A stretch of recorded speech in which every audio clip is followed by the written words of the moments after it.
Kementerian Pertahanan Rusia merilis rekaman momen detik-detik tank T-80 Rusia beraksi menembaki benteng militer Ukraina. Rekamannya beredar di Telegram Kemenhan Rusia pada Senin 20 Mei 2024. Dalam keterangan unggahan disebutkan, tank yang gagah ini sukses menghancurkan pertahanan Ukraina di wilayah Avdiivka.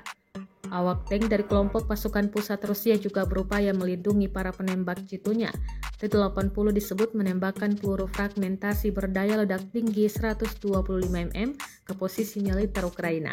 Selanjutnya memberikan dukungan tembakan kepada kelompok infanteri yang maju. Tindakan kru yang kompeten membuat kelompok penyerang infanteri merebut posisi militer Ukraina dan mendapat pijakan. Jelas narasi unggahan Kemenhan Rusia.